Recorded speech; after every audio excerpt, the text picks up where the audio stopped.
Hello and welcome to this little introduction course to the language of the body and the first session.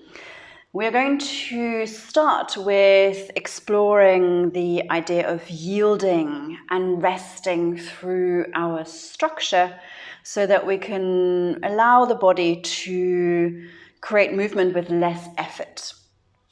I'm actually working here with Martina today, so this might be interesting for you as a teacher, but you can also just practice along and experience it for yourself. I will be giving a few teaching notes here and there that I would probably not necessarily give to my student in a normal session. But instead of doing it just in my own body, I wanted to work with Martina here, who does yoga, a lot of yoga, but not necessarily this particular style of practice. So I want to see what actually happens in her body and how her body is responding to this. So she's not that familiar with the principle. So I've got her lying here in what I call the undoing position. And I'll just ask her to close the eyes and take a moment just for herself to really arrive and settle and feel the ground and do what she might need to do to be really comfortable. To feel the ground underneath her, to settle, to just let everything become a little quieter.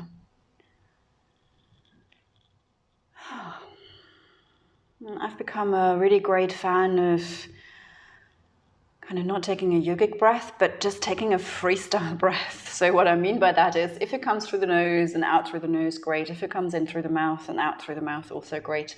Or if it's a mixture of the two, also great. But just to let it go and to let it run free. So I'm going to ask Martina here to take a couple of those freestyle breaths in any which way she feels it's good for her right now.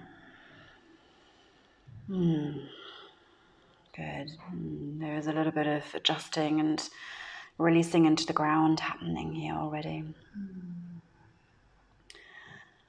And it might be that it comes with a sound, that like a sigh comes quite naturally. So I don't really like to prescribe the exact alignment, like, so many degrees out and so many centimeters away and all that sort of stuff. But there is a way that we can place the feet in a more supportive way so that the legs can rest with more ease. So I'm going to just ask Martina here to take her feet close together. And just so that she gets a feeling of this. And then imagine that you're falling asleep. And what would happen to your legs if you just kind of just fall out to the side? So it means that to keep her legs upright, she needs to actually use quite a little bit of effort. So I'm a great fan to place those feet really wide apart. And maybe that's a little bit wider than we're used to in our normal kind of yoga instruction or yoga class. And it can even be taking the heels out a fraction, that it's even more supportive. So the legs can be at a bit more ease and a bit quieter, a little bit more comfortable, more restful. And then the other thing is to not have the feet too far away from us. So the feet are, from a sensed point of view, somewhere below the knees. And some of us have the tendency to place the feet really far away. And so if you imagine that you're standing on a slippery surface, for example, and you know that your foot would just go flying away, then it's definitely too far away. It doesn't have to be super close towards your bottom either, so that there is no tension in the ankles, but getting a sense that the feet are really somewhere below the knees, whether that's strictly so that now we're looking at it from the outside or not, doesn't really matter. So this way she can let her legs really rest and become quiet. And at the other end, there's a little thing that I also like to pay some attention to, and that's around the shoulders. And I'm going to ask Martina here to pick up one shoulder and just literally move the shoulder blade a little bit down her back towards her hip. Exactly, in fact, she's kind of making herself a little bit shorter. And then the other side, so just picking up one shoulder and just bringing it all a little bit closer together, shoulders and hips. And that means that she's got a little bit more of a lumbar curve going on, maybe because she's kind of coming together this way. To begin with, that might just feel a little bit awkward, but actually what we're doing is we're reducing the stress on the spine by just bringing everything a little bit closer in. And eventually, that means that on the inside, the spine can begin to settle. And then I'll leave it up to Martina to have her palms facing down or palms facing up as she wants. But it might also be nice to just try, literally feel it. What is it like if I have my palms up or palms down? So that she can make a decision from a sensory point of view. A little bit to what we did with the legs. We sort of showed the body what it would be like if they were not supported at all. So it was a bit easier to find a place of support. And one advantage of, now we're working here in person, but one advantage of working online at the moment is, of course, at home, people can just spread out if they want as well, because they don't have to mind their neighbors. So if she wants to take the arms a little bit further out. And she'll get a sense in her shoulders of how that is most comfortable. So I can see here that the shoulders seem to be just a little bit quieter. You might notice I'm using this language of sound. So that's how I perceive often what's going on in the body. It's a kind of level of noise. So when there is disturbance, when there is effort, when there's stuff going on and tension, it feels a bit noisier. Whereas when I find a place of more comfort, it literally is, everything is gone a bit quieter. But it could be that, I don't know, like the color changes of it or the shape of it changes. Or you have a different sense of the weight of your body.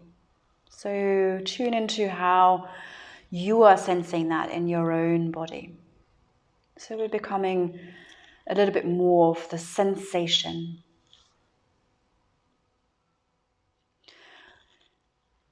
And we're going to start with a twist here. And I'm going to ask Martina, I'm going to keep it really simple. I'm going to ask her to push into the right foot and allow that to take her into a twist towards the left side.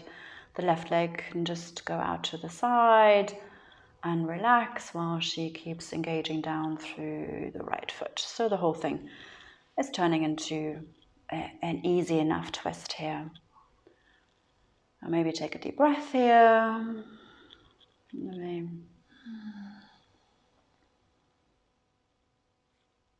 And then we bring the body back to the center. And I think as such there is absolutely nothing wrong with that at all. But now I want us to play with it a little bit differently, and we'll take a bit more time. You can do this with both legs bent, but actually for the point of this, I'm going to ask Martina to straighten her left leg. Great, and just really relax that left side. Because with a straight leg, we can make that left side of the body a little bit more sort of, heavy and relaxed, and for it to stay out of the way. So we take a moment here to really tell that left leg, the left side of the pelvis, the whole left side of the body, in fact, to just stay out of the equation. And that might make it a little bit easier to isolate the effort that we're going to put into pushing down through the right foot. So I'm going to ask her to simply press down through the sole of the right foot and pause for a moment. I asked her to pause here, so see if you can take a moment to really be absolutely sure that your left side is staying out of the picture. So the right foot is working, but the left side is heavy. Great, and you're just taking a nice deep breath to help with that. As we exhale, we can let the belly empty out. Good, so nice, great. And then you can carry on pressing a little bit more down through the right foot. And it's a bit like you're just giving your weight into the right foot. You're just giving the weight down through the right foot. Like you wanted to stand up from a chair. And when we stand up from a chair, we just shift our weight and give the weight down through the foot. Lovely. And any point you like, you can take a little pause again to just Allow that left side to go, oh, really heavy, staying completely out of the equation. Good. And then giving a little bit more weight down through the right foot. And so in Martina's case, she's coming really into quite a deep, stretchy, twisty thing here. It could be that when you're practicing this or you're sharing this with your students, they are coming off the floor maybe like this much. And that's because there could be quite a lot of holding in the lower back muscles, on the pelvic floor and the abdominals, all of that wanting to somehow get involved. And that's just habitual, and that's okay. But here we were just working with giving the weight away through the foot to let the rest of the body respond. And actually, it's like a mechanical response. And it's going all the way up through the spine behind the heart. And it's kind of for Martina stopping somewhere here. And it could be that maybe anchoring a little bit more down through the heel of the foot. Nice, so that's coming right through. And for some people, the head naturally turns to the left or the right. That's just the way. As an organic continuation, the head would actually want to roll over to the right side. So there is a little pattern here that takes the head to the left, and I'm just observing that. And then from here, I'm going to ask you to just retrace your steps and reverse the effort. And that will very naturally bring you back to the starting position. Great. And straighten your right leg along the floor as well. To simply have a little check-in here. How does that feel? Left side of the body, right side of the body. Probably feel a little different there. So let's balance that out and work on the other side. So you're just scooping your left leg in, placing the foot on the ground. And like we started on the other side, make sure the right side is really heavy, a bit lazy. You can relax here. You're just kind of stepping out of the way. And then you can isolate your effort into the left foot and begin to press down through the sole of the left foot. And I like to literally just go a little bit. It's kind of like testing the waters almost. And like, oh, what's happening? So there is something going on here. The body is responding. But then I pause to really try and understand it. What's actually happening? Oh, okay, so the left side of the pelvis is getting lighter. It's coming off the floor. So maybe I can relax that right side, the opposite side even more, and really rest down through that side. And then really isolate the effort. And yes, there is a bit of work happening through the left foot. But you could also just think of giving the weight into the left foot, giving your weight down through the left foot. Good. So you might observe people literally lifting up the whole of the pelvis, and that's just habitual again. And there's quite a bit of tension happening around the lower back there in that case. That just wants to habitually help and work this out. So there is also a level of dissociation in a way, not really the body not really hearing the instruction of what we want to do with complete ease and the natural body mechanics here. So that's something to look out for. And then bit by bit, see if we can change that story and let the opposite side of the body really just rest, really rest and yield into the ground. There is a lovely embrace through the heavy side of the body. Great, a couple of deep breaths here.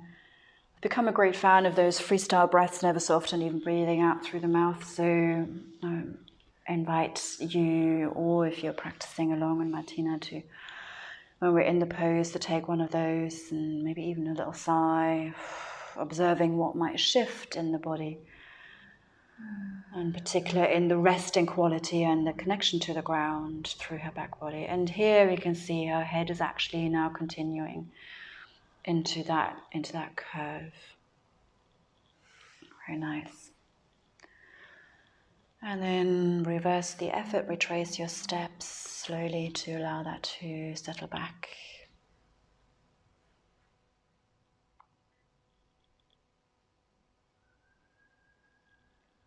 Great. And then for a check-in here, either both legs straight, or if you want to bend the other knee, up to you. Having a little moment here, taking another breath, observe how that feels. Great. And then scoop both your legs in again and place the feet on the floor.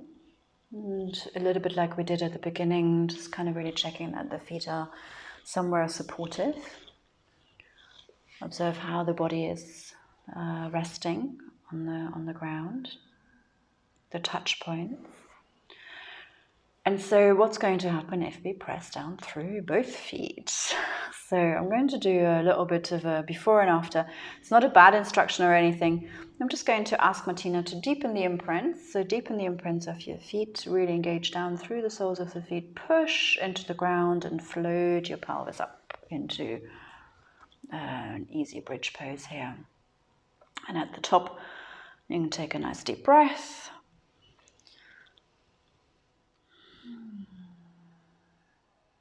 And then on the next breath, as you exhale, releasing the spine slowly back down, rolling down. Maybe you take 2 or 3 breaths even to come back down, up to you.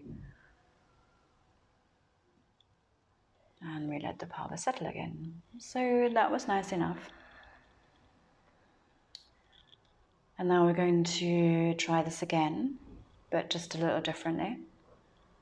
So imagine that you're giving your weight down through the feet a little bit more, as if you wanted to stand up from a chair and simply give the weight away to the feet.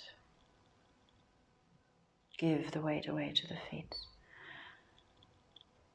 So there is a little bit more of a tilt happening in the pelvis.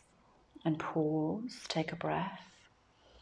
Let the belly empty as you exhale, and with the emptying of the belly, give the weight down through the feet.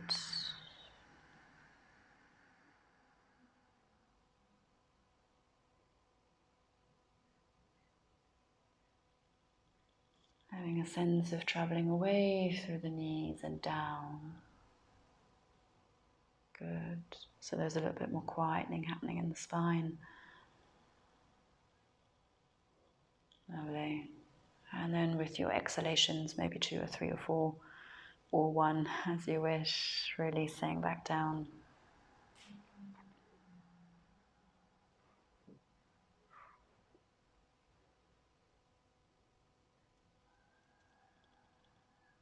Letting the pelvis settle right at the end and taking a breath here.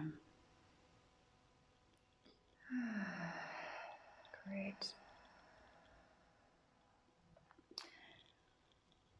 So Martina, just turn onto your side for a moment, be comfortable on your side and take 2 or 3 breaths, allowing the body to regulate here for a moment. So it's a very subtle difference. The instruction of pushing down through the feet, and it kind of works also quite nicely. And thinking of giving the weight down through the feet and then letting the body respond and move from that.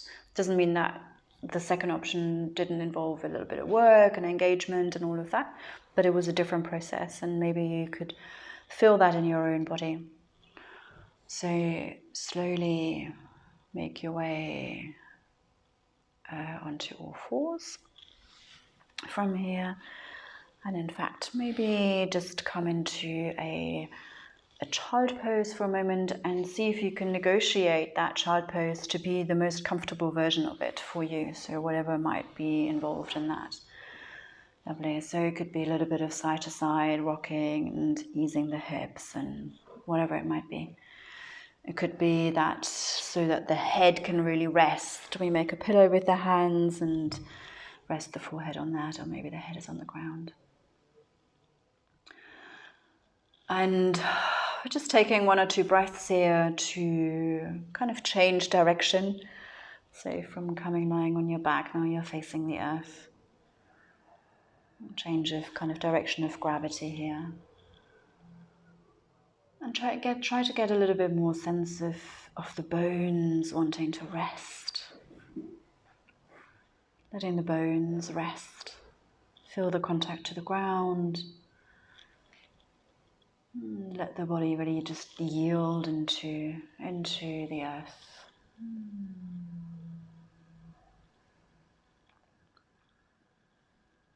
Using the breath very nicely here. It can be that we make a sound, that we take a sigh. And feel the belly empty on the exhale.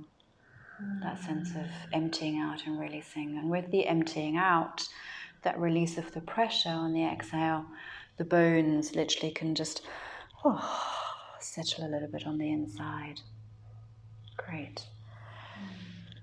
And then from here, slowly come up onto your hands.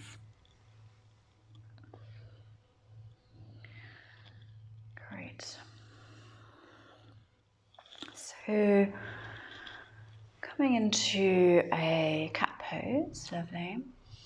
So something we can play with here is just to get a sense of whether we are really resting through the hands. I'm going to ask you to be like a bad student and just collapse. Good. So really just kind of heavy. She's letting the organs flop, and so she's kind of making herself really quite heavy.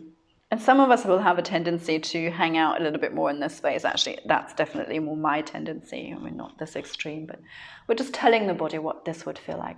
And then go into superhero yogi and go, yes, super strong. And some of us will have a natural tendency to hang out more this end. But it's quite a lot of work. So see if you can negotiate for yourself where it's the most neutral. Where is like the place where you get a sense that you're resting through the shoulders and through the arms, through the bones of the arms, but there's no pushing. There is a little bit more sense of ease, a little bit more sense of comfort. And the shoulder girdle will get the sort of sense of, okay, like, I'm comfortable. There's a little bit of space. Great. And so at the moment you're holding your head a little bit heavy. You have heavy hair. So here we want to have this a little bit more neutral. And in fact, the head will stay light if this is in a neutral, comfortable place and the shoulders feel supported. And I'm just going to place my hand here on the space between the shoulder blades and see if you can breathe into my hand. And then release the breath. And you can feel my hand just sinking back down. Lovely. And a couple more. So we're doing cat pose, but kind of a little bit differently. We're breathing in and let the spine naturally round up towards the ceiling and the upper back. And then exhale. There's just a release and a lengthening away. Great.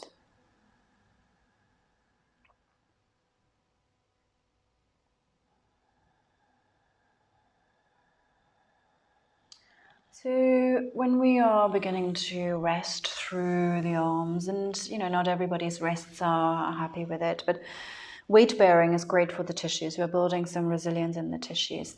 So at any point, obviously, we can come off the rests and take a little break. As an alternative, see if I'm just going to try it here with Martina, walk your hands around a little bit to the outside and back and to the inside. It doesn't even have to be that symmetrical.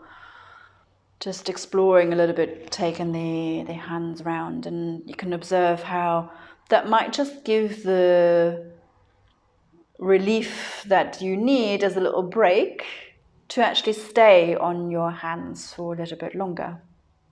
So this is a good alternative option. We can just play a little bit with how we are resting through the wrists here. We can also go inwards the other direction if you want, or if you're happy here. It's also good. Nice. And you feel that's giving the wrists a nice enough break? Mm-hmm. Great. Nice. So then we can come back into a cat pose. Every time we come into cat pose, you know, we have our little habits and our little patterns. We might just take that extra little second. You know, am I collapsing? Am I pushing? Where am I? And can I just find that sweet spot where it's the most comfortable? Great. And then we can do the same breathing that we just did a moment ago. And just allow this to express a little bit more movement. So you just let the head go as you inhale. And you can let the head go into gravity. It's quite restful, lovely. So it's turning into a bigger movement. And then the release, the exhale, is just letting that all settle back to that neutral, comfortable space. And there is a lengthening out through the tail and through the crown of the head, and the settling on, and the settling on the inside. And let's do that a couple more rounds. And this way we can really get a little bit of mobility into the upper spine that most of us feel quite stuck. There's nothing wrong with doing cat pose the other way around, but the focus is then a lot more on the lower back. So this is a nice way, a very easy switch to free up some of that tension that most of us holding here between the shoulder blades. Great, let's do one more of those.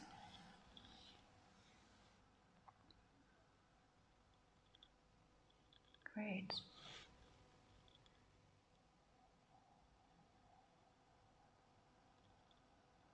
Very nice. And then feel free to just sit back onto your heels and actually watch me for a moment. So that was really nice. How did that feel? It's okay? Yeah. So same principle. We're just going to take the hands a little bit further forwards. And as I come now with my weight more over the hands, again, I want to kind of check, am I more sort of on the lazy end or am I more on the pushy end? And really find that place where I can rest through my bones, and there's more of a sense of support and space in my shoulders. And then from here, we're just simply going to come forwards into like an up dog cobra type thing, but trying to negotiate this in such a way that we don't lose that sense of comfort and support and space in the shoulders, so that once we get here, we haven't gone sort of collapsed nor really, really pushy.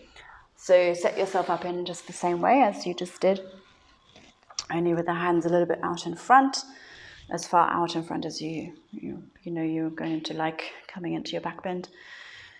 And as you shift your weight a little bit forwards over the hands, do your little kind of check-in. So as you simply come forwards in space, check a little bit. Are you collapsing a little bit too much? Are you pushing a little bit too much? Can you get that place where it feels the most supported? And that's really for Martina to find. I can't really tell her exactly where that is for her. So we're also really tuning into sensation here. And then I'm going to just ask you exactly bringing the pelvis forwards and through into your back bend, but see if you can keep the thing going in your shoulder girdle as you come through. Nice, very good, lovely, great. Very nice. And then you can slowly draw back again and come back out. Very nice. And then let's try that once more. So this is kind of step one. So step one is to, and every time we do this, and obviously it become like a little quick thing to do once we get used to it, but in the beginning, just take your time to negotiate this, so you have a little bit of space and comfort in the shoulders. The second thing that we're going to take care of is the front of the pelvis and the groins, the hips. So we're coming into back bend, right? So the front of the pelvis is having this opening. So before we go, like maybe just wiggle your pelvis a little bit, just very gently and kind of very consciously allow the groins to soften, the hips to relax a little bit, the whole thing to just be just a little bit more free. Great. And so as you now come forwards and you try to keep the whole shoulder story going, that space of comfort and support, you're just thinking about releasing the front of the pelvis towards the floor and letting that open, melt open, and to come into your back bend. Oh, nice, lovely. Great. And then you can slowly come back from that. Great. Feel free to take a little release through the wrists. We're going to do one more round of that. So the third element would be to kind of do what we did here before when we were releasing behind the heart. And so at the last kind of stage, to make sure that when we come into our back bend, we're really also allowing this space to come through. So you're setting yourself up, you're checking to get your support and space into the shoulder girdle that you're going to try and maintain. You're going to just take a moment and consciously free up the groins, the hips, the pelvis, just letting that be at ease, and then slowly coming forward. Really a case of just releasing that front of the pelvis, lovely. And at the very end with the exhale, there's the heart that's coming through, just as we did in that cat pose, lovely. Beautiful. And then you can slowly draw back and take a little rest in child pose. Making it as comfortable for you as possible. Good. And just check in for a moment. How does child pose feel like now? Depends obviously on what's going on in your body. But when I come to child pose, the first round, it's always a bit like my body going a bit, oh dear, like something is just a little bit tight somewhere along the hips or the back or wherever. I don't know. And we've just literally done like one pose, very simple, slow little practice here, and observe what child pose feels like now, if there is a different quality in it. Maybe one of more like a restful quality, letting the bones settle with maybe a little bit more ease. Great. And then slowly coming up onto the hands once more. Good. Let's tuck the toes under. Good, and sit back onto your heels, but keep your hands in front. And kind of going through the same little trick that we did in cat pose. So be like the lazy end, be the pushy end, just to tell the body what it feels like. Yeah. So actually one little trick, bring your hands a little bit closer in towards you so it's a little easier. So a little bit different here. So what happens if you take all of the weight out of the hands? They stay on the floor, but it's like if I wanted to slide a piece of paper into the hands. Look at the amount of effort they have to put in to do that. And some of us have this tendency, that we're actually holding ourselves away from the ground rather than really just trusting and resting through the bones into the ground. So just come to rest a little bit more through the bones. Good. And on the other side, obviously, there could be also the pushy end or the slight kind of collapse here. So one thing to be a little bit aware of is kind of whether you're letting the organs kind of hang heavy off you. So what you might want to do is kind of just gathering a little bit the organs in. So it's not a contraction, it's literally just a kind of, a little change in shape. That's lovely. Nice. And there's a resting through the arms. And because we want to come up into downward facing dog, you might just be a little bit short now, so feel free to take your hands a little bit wider. Great. So now here, this part is already done. You can see how this part, you're already in downward facing dog. So all you need to do is maybe with the release of the breath, rest into the hands and the feet and open the legs out from underneath. Lovely to come into downward dog. yeah, feel free to keep the knees a little bit bent, having a little bit, and adjust the distance, having a little bit of a beautiful kind of paw thing happening there through the feet. And then from here, so you're very open and flexible. So what might be interesting here is to just gather this in a little bit, taking a breath. And then with the exhale, creating a little bit more space here. Good. Gathering the rib cage a little bit in, making that a little bit lighter. And then as you exhale, resting more through the shoulder girdle, through to the hands. Very nice.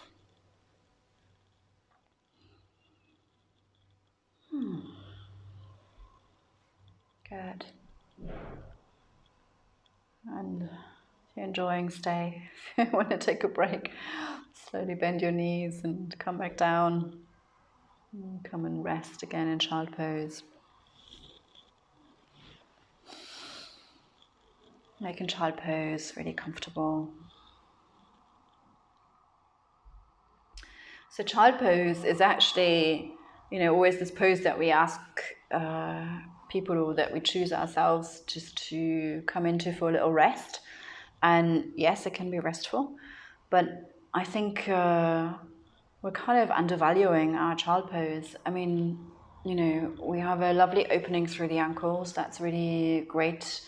Not everybody is able to, but we want to be able to have the feet, in that full range of motion. The knees are fully bent, so it means that the knees are able to go into a full deep flexion here, and so are the hips in a nice deep flexion. And then here we can really let the head rest and let the neck muscles relax.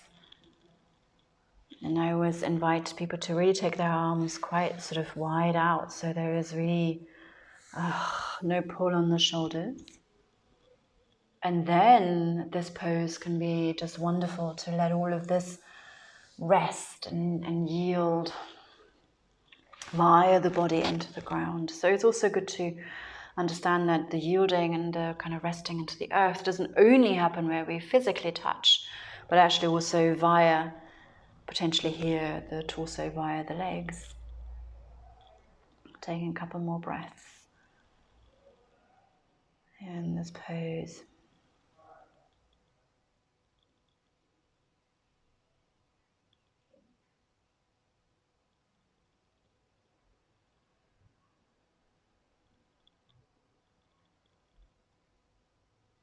Great. And then you can maybe slowly bring yourself up to kneeling. And even literally come up to sit there. Nice. And use this pose as a little check-in for yourself. Like, how does that feel now in your back? So obviously not everybody is that happy to kneel, but if it is an option just for a moment, then I really like this position as a check-in, because when we're in a cross-legged position, there's a much greater pull here via the hips and then on the back, and there's already a little bit more holding required in my body, not giving me as true a picture of how this practice might now resonate in my body. Whereas if I come into a kneeling position, that pull on the back and the shoulders is different straight off, and it's a little bit more restful this way. You can really give the weight of the pelvis away, really give the sit bones away. You can let the belly soften from the waist down, really get that sense of gravity and rest. And from the waist up, we get that sense of our verticality and lightness going up towards the sky. And because there is less pull and strain and conflict in the body in this position, we might even feel like how the heart space can readjust a little bit and settle the shoulders, and how the head is sitting right on top of the spine. And again, maybe there is a little bit more sense of that quietness again. So what we're looking for is comfort, really, throughout the practice. And then from that place of comfort, it kind of means when there's comfort, it means there is less conflict, less fighting, less struggle, less push, less pull. And it means that the body can express its movement more freely, more effortlessly, and actually more beautifully. So it actually ends up in like something quite delicious potentially, and when the body begins to unfold more organically from the ground. Great. Thank you, Martina. How does that feel? Feels great. Great. I guess you have to say that, but thank you. Thank you. Great. So have a play with this yourself in your own practice, and the principle of just really giving. We only really played with one or two things here, right? But the idea of just giving the weight down into the earth and letting a little bit more effortless movement arise from that can be applied to any posture, including standing poses. Really playing with that, or tuning into that contact that we have with the ground, which is our innate and natural relationship with the earth that we've just sort of lost, basically. That's been conditioned out of us by sitting on chairs, living in concrete, wearing shoes, and just living a kind of normal Western lifestyle. So this undoing and yielding, in the beginning we might have to do quite a bit of that, because we've got quite a bit of undoing to do, of a lifetime of habits and holding in the body. But then it still kind of remains this constant and this foundation of our practice, I believe, because obviously as long as we carry on just living our normal life day to day, we keep rebuilding those patterns and habitual holding stories in the body. So foundation, the starting point, is always finding that place of rest and comfort, and then start to practice and move from that place. Thank you so much for engaging with this, for playing, for exploring. Feel free to have a little Shavasana now at the end, minimum, 5 minutes or so, really just for integration. So you might not feel like you need a real rest, because this was a very restful practice, but actually the information that we were giving the body in this way, it's quite a lot of information. It's almost a bit like you've received a little mini treatment. So it's helpful to have a little Shavasana, let the body integrate, and maybe even have a glass of water. Thank you so much.